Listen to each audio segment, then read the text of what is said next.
Well, hello there. How is everyone? I hope you're well. You're amazing, amazing, beautiful, wonderful people.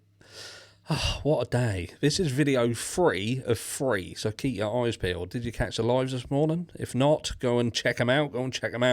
We spoke about the debacle that is the Liam Payne case, and I had to... I can't even talk about it. What am I talking about in this video? I'm talking about Anne Taylor primarily because, look, we've been going through these docs of Frank's here in denial. And look, I'm going to be talking tomorrow on Murphy because I do feel that there's some information around Murphy, information around the aftermath of this crime that does raise suspicions. 100% raise suspicions, raises questions, makes you feel like potentially some people said things that they shouldn't have said, that were wrong, they're trying to be misleading, and it does. And look, I'll premise this by saying I still don't think enough has been shown to prove that Bryan Kohbergers did this crime. I certainly have always been of a mindset that more than one person was involved in this crime, 100%. But there was some eye-opening things and things that we do have to address. By the way, you're looking absolutely amazing. I don't know how you do it, but I'm just going to touch on 2 elements specifically about Anne Taylor, because in the last hearing, right, I looked at Anne Taylor and look, some people love what Anne Taylor's doing, and maybe Anne Taylor is just playing the long game. She knows that her best bet is in the appeal, and she's saving all of the things that she's got in her arsenal for an appeal hearing. Because automatically he's going to get one. It's a death penalty case. He's going to get an appeal, and maybe that's her plan. That's her plan. I've always wondered whether if Bryan Kohbergers had a high-powered attorney, top dollar man, woman, whether he'd be in the same position he's in now. I personally don't, and I say that off the back end of the last hearing. I felt that Anne Taylor, there's just something about her. There's just something about her. I can't help but think about her roots. Her roots are firmly planted in Idaho. She's an Idahoan. She's University of Idaho. She's a sorority girl. And she works for the state. Ultimately, she works for the state, and for that reason, I'm in the UK, so I'm a little bit ignorant to some things. They've got a job to do, but it's not like they're paid the big bucks and they're influenced by that.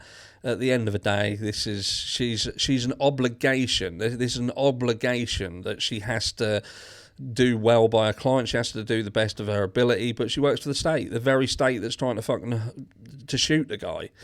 And for that reason, I have to wonder some things. And I just have to ask the question, has she shot her credibility? Is her credibility now shot to bits? I have to wonder why in the last hearing. I think many of us who have been watching, we kind of found ourselves shouting at the screen about some of the things that Anne Taylor perhaps could have said that she didn't say. It was almost like she didn't really get out of second gear. Some people I've spoken to have put it down to maybe she feels a little bit intimidated by Hitler. I don't think that's the case. I can't see any cases where their paths have crossed previously. He's not generally someone who deals with this kind of trial. I've kind of toyed with whether that's the point. He kind of works, and most of his cases have been medical cases, medical negligence, malpractice. But look, it is what it is. I've toyed around with the fact that is he biased? Again, he's a judge. And he's got certain things that he's got to do, certain things that he cannot do, certain things that his powers don't stretch to. You know, his job there is to oversee the proceedings and to make sure that the proceedings are done in accordance with the law and the regulations of the bar. But it was these 2 things here, like with respect of the car, the Hyundai Elantra, for instance, right? So the white Hyundai Elantra, we had been led to believe, I'd been led to believe that the white Hyundai Elantra had been wrongfully called by the FBI specialist, right? So and a lot of what I've turned around and said, and I just have to be straight. You know, what sort of a person am I if I'm not straight? I don't pull up on things and things that I've said and ignore the things when they do look like they're being turned around. And again, I premise it with I still haven't seen enough to prove that Bryan Kohbergers did it and did it on his own. If he was doing it, or this crime, it's a multiple person felony to me. That multiple people did it. And there are major questions around this case, especially the 8-hour delay. Something happened in that 8 hours. And especially with the information that's come out about Murphy, something don't sit right. But anyway, that's by the by. The car, we've turned around and said, look, Bryan Kohbergers' car was wrongfully stated by an FBI specialist, or the car seen outside the property was wrongfully stated to be a 2011 to 2013. But then in the documentation, they bring up, so there's an email chain, and it specifically says what the email chain shows is that on November 26, 2022, Agent Enel, or ML, directed the FBI to open up their search to 2011 to 2016, Exhibit D9, at Bates 15580. In doing so, he discussed the changes to the Hyundai Elantra in 2014 and 17, and stated that he wanted a better shot of the vehicle's front fog lights and the rear reflectors, because they are the small aesthetic differences. And, you know, we have to be straight here. We have to be straight. Now, the aesthetic differences between what would, in effect, be a 2011 to 2013 and what would be a 2006, 2015 to 17, they are minimal. So we've seen the Linda Lane footage, for instance, and you wouldn't be able to determine the difference. You wouldn't be able to. So, but what this is clearly showing is that before they brought Bryan Kohbergers' name up, they weren't 100% sure. They're basically saying, look, from what we can see, it's this, but I do need a better shot of this and this. So we have to bring that out. We have to bring it out. So where Anne Taylor has questioned that car, like we've questioned the car, we didn't have the information that Anne Taylor had, and that they weren't sure either. So it's you know, that was a little bit misleading. She misled people into believing that they had wrongfully stated that this car was a certain year and Bryan Kohbergers is this year. That was wrong. It was misleading to do so. And then we come across to the IGG. Now, the IGG has just been allowed into it. I don't know whether you actually fucking know. I'm guessing that you probably do. If I go on to here and go news share. So Bryan Kohberger, a judge rules on DNA evidence in So an Idaho judge delivered a blow to quadruple homicide suspect Bryan Kohberger's defence on Wednesday as he finally made a ruling on the DNA technique prosecutors used to identify the then grad student as a prime suspect.